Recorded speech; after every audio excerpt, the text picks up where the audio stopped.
Berkshire Hathaway ist nicht nur das Unternehmen des wahrscheinlich genialen Warren Buffetts und eines der größten 20 Unternehmen aus den USA.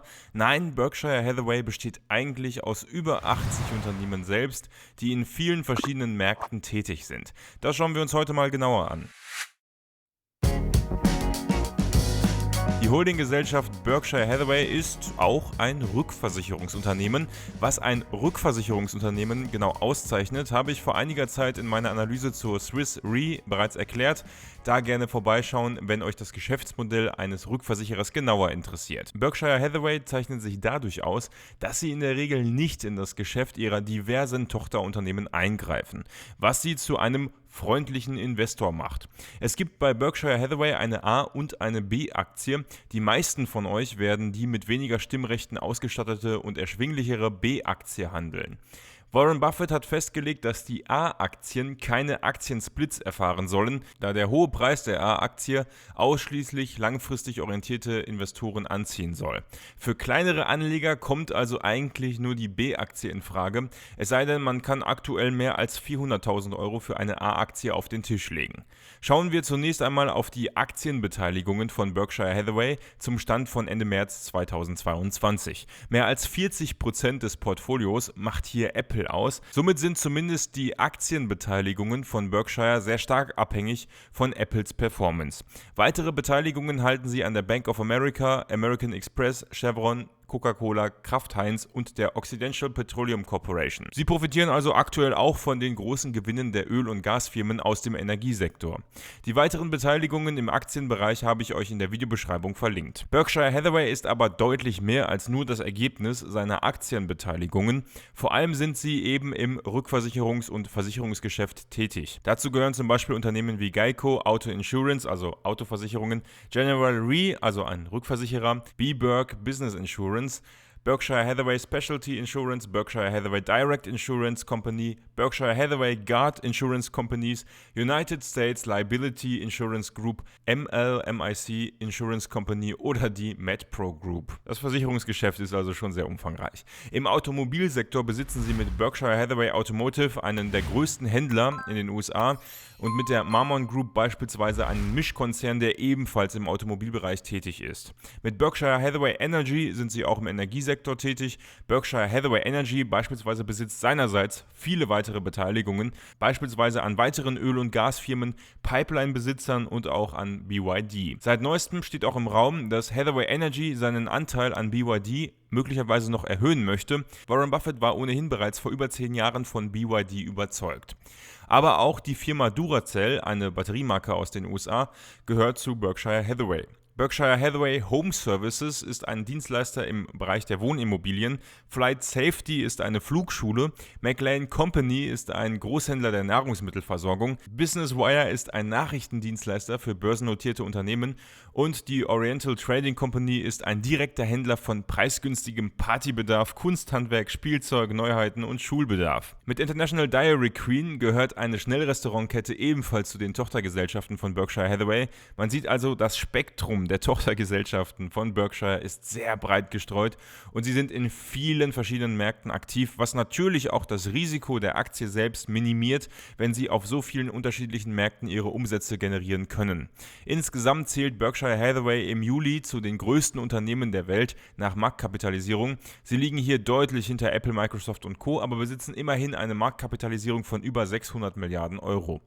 Des Weiteren zählen sie zu den größten Unternehmen der Welt nach Umsatz gerechnet. Mit über 225 Milliarden Dollar liegen sie hier im Jahr 2021 auf Platz 11. Walmart und Energieriese State Grid aus China führen diese Rangliste an.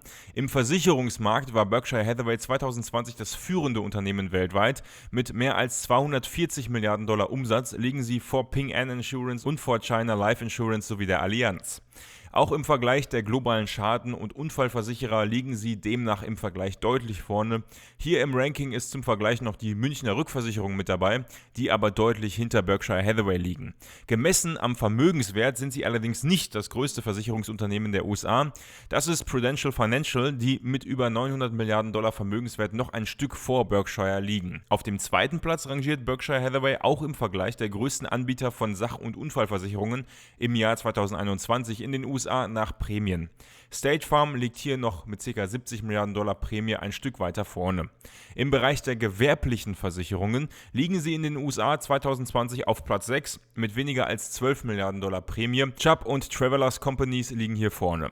Im Bereich der Autoversicherungen liegen sie erneut hinter State Farm auf Platz 2, knapp vor der Progressive Corporation. Zudem gelten sie als viertgrößter Rückversicherer weltweit 2020 nach Nettoprämien, hinter der Münchner Rück, der Swiss Re und der Hannover Rück aus Europa. In der Marktposition kann man dennoch bei einem derartig breiten Beteiligungsportfolio und den dazugehörigen Marktpositionen, einer starken Position im Versicherungsmarkt und einer solchen Größe nicht anders als 5 von 5 Sterne zu vergeben.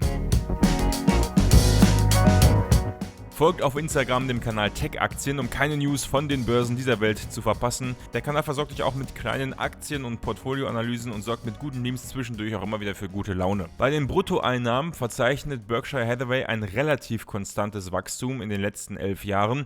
Seit 2010 konnten sie ihre Einnahmen von weniger als 150 Milliarden Dollar auf über 250 Milliarden Dollar steigern. Im Umsatz sieht man in den letzten Jahren, dass das Corona-Jahr 2020 nur einen minimalen Einfluss auf das Unternehmen hatte, was natürlich auch für die Stabilität der Aktie spricht. 2021 konnte der Umsatz gesteigert werden und auch für 2022 und 2023 wird Wachstum prognostiziert.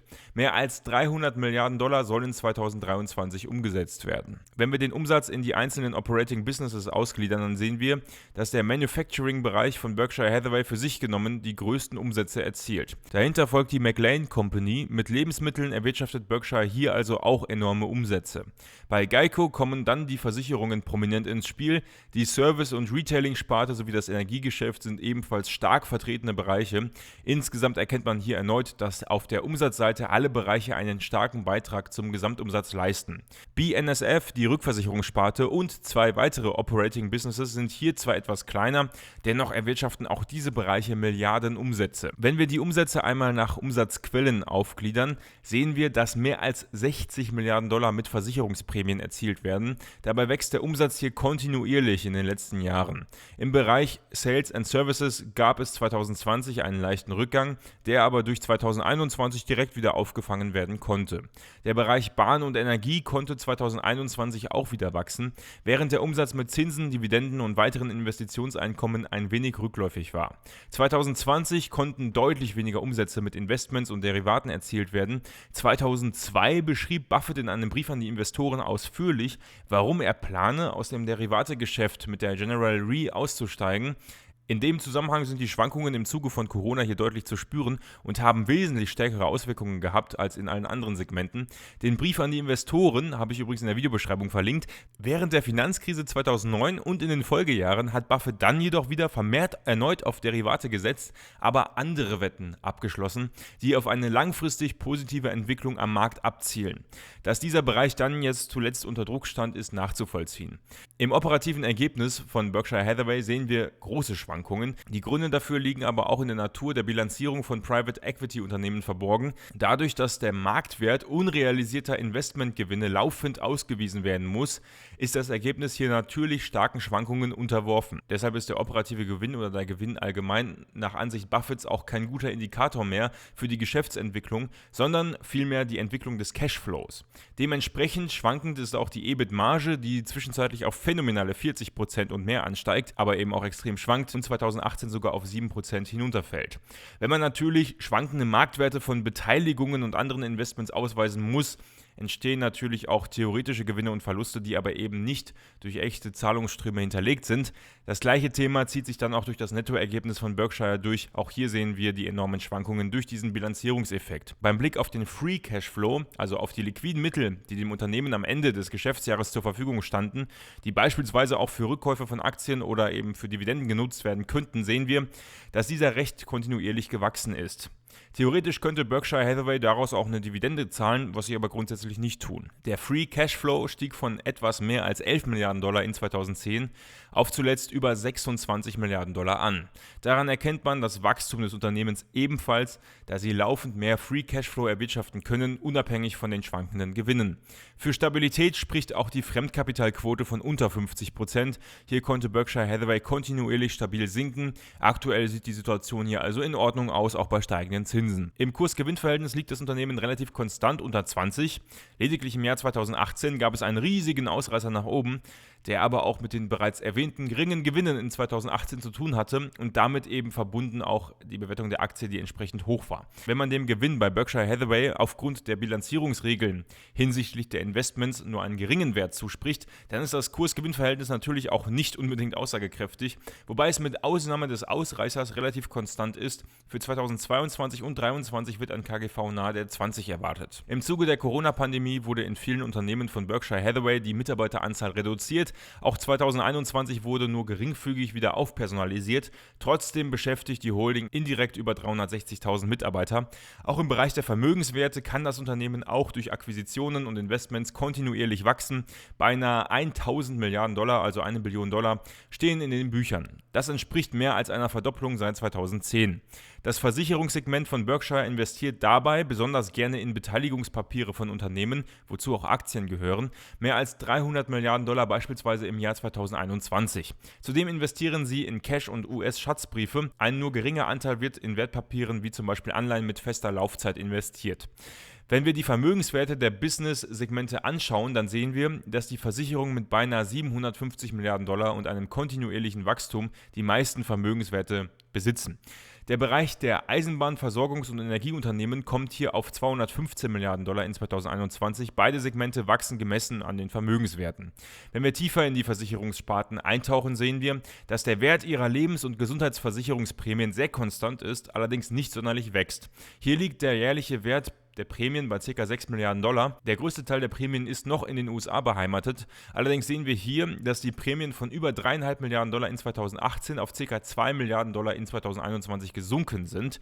Europa kann hingegen leicht wachsen, während der Asien- und Pazifikraum hier im Bereich der Lebens- und Gesundheitsversicherungen bei Berkshire Hathaway am stärksten wächst. Bei den Sach- und Unfallversicherungen erzielen sie Prämien von mehr als 60 Milliarden Dollar pro Jahr, also in etwa das Zehnfache im Vergleich zu den Lebens- und Gesundheitsversicherungen. Hier wachsen sie vor allem in den USA und in Europa, während im Asien- und Pazifikraum eher Stagnation herrscht. Die USA sind hier allerdings so maßgeblich, dass in anderen Regionen gegebenenfalls noch Wachstumspotenzial bestehen könnte. In den Kennzahlen vergebe ich 4 von 5 Sterne. Natürlich ist das Wachstum hier nicht zu vergleichen mit unrentablen kleinen Technologieunternehmen und das Unternehmen zahlt keine Dividende. Allerdings ist Berkshire Hathaway absolut stabil und kann im Bereich der Versicherungen auch leicht noch wachsen. Eine gute Fremdkapitalquote und das kontinuierlich wachsende Vermögen sowie der freie Cashflow können mich hier noch zusätzlich überzeugen. Und damit sind wir bei den Risiken von Berkshire Hathaway. Das erste Risiko sehe ich in Warren Buffett selbst. Der mehr als 100 Milliarden Dollar schwere, fast 92-jährige CEO von Berkshire Hathaway ist das Aushängeschild des Unternehmens. Viele Börsenzeitschriften sprechen allerdings davon, dass er in der Vergangenheit falsche Markteinschätzungen getroffen habe und beispielsweise teilweise auf falsche Aktien gesetzt hätte. Genau hier drin sehe ich nicht das Risiko. Klar, falsche Managemententscheidungen sind ein Risiko, genau genommen, aber ich glaube, dass gerade bei Berkshire Hathaway genügend Stabilität in der riesigen Holdinggesellschaft besteht, um gegebenenfalls unrentable Beteiligungen auszugleichen und korrigieren zu können. Es geht vielmehr um das Risiko, dass Buffett früher oder später zurücktreten muss oder früher oder später gar nicht mehr da sein wird. In diesem Zuge wird es sicherlich auch Bewegungen in der Aktie geben, das allerdings erstmal wahrscheinlich nur auf dem kurzfristigen Chart. Lang- und mittelfristig kann aber natürlich ein anderer CEO über die Jahre auch eine andere Richtung vorgeben und damit natürlich auch einiges positiv und negativ bewegen. Um Nachfolgeregelungen wird sich im Unternehmen jedoch gekümmert. Infos zum Nachfolger Greg Abel findet ihr in der Videobeschreibung. Aus dieser stabilen Position heraus schätze ich die Schadenshöhe hier aktuell sehr gering mit 3 ein. Die Eintrittswahrscheinlichkeit, dass Buffett natürlich gehen wird, liegt bei 100% früher oder später. Das Risiko sollte bei erfolgter Übernahme durch den Nachfolger, wer auch immer das dann tatsächlich wird, neu bewertet werden. Das zweite Risiko liegt darin begründet, dass verschiedene Versicherer von der US-Aufsichtsbehörde als systemrelevant eingestuft wurden. Berkshire Hathaway war bisher nicht dabei. Zwischen 2014 und heute tauchte diese Diskussion immer mal wieder auf, da Berkshire Hathaway im Versicherungsgeschäft eine feste Größe ist, wie wir auch eben gesehen haben. Die Einstufung als systemrelevantes Unternehmen hätte stärkere, erweiterte Kapitalbeschränkungen und Liquiditätsanforderungen zur Folge, die sicher nicht hilfreich wären. Goldman Sachs ist bereits zum Beispiel als Investmentbank als systemrelevant eingestuft worden.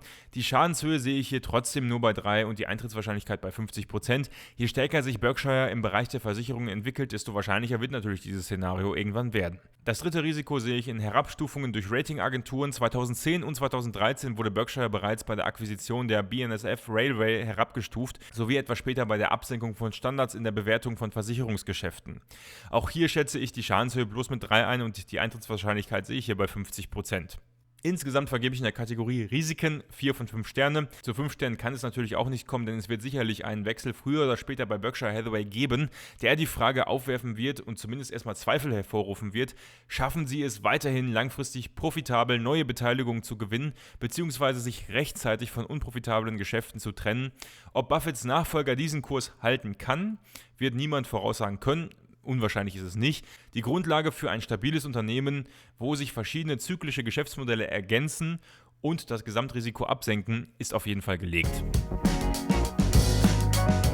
Ein kurzer Hinweis, der mir sehr wichtig ist in eigener Sache. Mein Kanal besitzt eine Werbepartnerschaft mit Xray ETF. Werbung für einen Broker, einzelne Aktien oder Fondsanbieter kommt für mich bekanntlich nicht in Frage.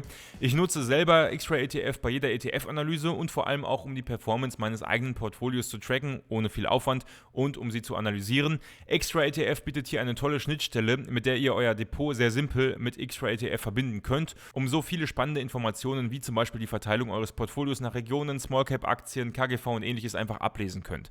Dabei gibt es die kostenlosen Varianten, aber auch Varianten, die noch mehr Details bieten und einen monatlichen Beitrag kosten. Ich selbst nutze die Standardversion für 70 Euro pro Jahr. Einen Link zu Xray ETF findet ihr in der Videobeschreibung. Laut Market Screener rangiert die A-Aktie von Berkshire Hathaway aktuell mehr als 18% unter dem mittleren Kursziel. Die Aktie ist laut der Analysten also aktuell eher günstig bewertet. Der Abstand zum höchsten Kursziel, also was man nach oben hin schätzt, beträgt 26% nach oben, während auf der Downside die maximalen negativen Kursziele 8% niedriger liegen als aktuell. Bei der folgenden Grafik fehlt zwar ein T im ersten Wort, ansonsten sieht man aber ganz gut, dass die Versicherungsprämien in den USA sowohl im geschäftlichen als auch im privaten Umfeld stetig wachsen bis 2024 auf über 2,5 Billionen Dollar Prämie. Auch das ist natürlich gut für die Geschäftsbereiche der Versicherung von Berkshire Hathaway. Dabei wächst der Wert der allgemeinen Haftpflichtversicherung vor allem im Online-Bereich immer weiter auf über 1 Milliarde Dollar, klar, für sich genommen sehr klein, während in der Offline-Vermarktung eine Stagnation vorliegt. Für die Versicherungsbranche ist dieser Trend natürlich auch entscheidend, der Trend hin zu immer mehr Online-Abschlüssen. Auch der Energiesektor hat bekanntermaßen seit Jahren nicht mit weniger Nachfrage zu kämpfen. Der Primärenergieverbrauch weltweit steigt immer weiter. Spannend wird es sein, wie sich die Energiesparte von Berkshire Hathaway langfristig aufstellt. Auch was ihre Beteiligung angeht, ist das Thema erneuerbare Energien sicher ein streitbarer Punkt, beziehungsweise ein Punkt, wo es spannend wird zu sehen, wie sie sich da positionieren. Aktuell erwirbt Berkshire Hathaway beispielsweise weitere Aktien an Occidental Petroleum, um von den Gewinnen der Ölindustrie zu profitieren. Auch dazu verlinke ich euch einen Beitrag in der Videobeschreibung. Wenn wir uns die Konsumausgaben in den USA anschauen, dann gehen in etwa ein Drittel des verfügbaren Geldes für den Haushalt und die Unterkunft drauf. 15% für das Thema Transport, also auch für das Auto, und mehr als 10% für Lebensmittel. Dann folgen die Versicherungen, die Gesundheit und erst dann die Unterhaltung und Bildung. Gerade in den ersten 4 Bereichen ist Berkshire Hathaway gut aufgestellt mit vielen Beteiligungen und Gesellschaften. Gerade diese Diversifikation macht das Unternehmen so krisensicher. Bei ihren Aktienbeteiligungen legen sie den Fokus auf weniger schwankende Aktien und auf hochqualitative Aktien. Auch das gibt langfristig ein stabiles Gefühl für den Anleger. In der Prognose vergebe ich persönlich 4 von 5 Sterne. Ein Investment in Berkshire Hathaway bietet zwar immer noch deutlich größere Risiken als zum Beispiel ein Investment in einen breit gestreuten Welt-ETF. Allerdings würde ich persönlich das Risiko bei Berkshire Hathaway deutlich niedriger einschätzen für die Zukunft als bei kleineren Tech-Unternehmen. In der Marktposition habe ich erstmals 5 von 5 Sterne für ihre breit diversifizierte Position in vielen Märkten gegeben. Für die Kennzahlen gab es vor allem mit Blick auf den steigenden Cashflow 4 von 5 Sterne. Für die Risiken gab es dann ebenfalls 4 von 5 Sterne. Spannend wird der Wechsel von Buffett auf seinen Nachfolger und die darauffolgenden Jahre. In der Prognose gab es dann ebenfalls 4 von 5 Sterne, da vor allem auch die Kernbranche der Versicherungen zukünftig sehr kontinuierlich wachsen wird. Insgesamt erhalten wir dann einen Durchschnitt von 4,25 Sternen, den ich auf 4,5 Sterne aufrunde.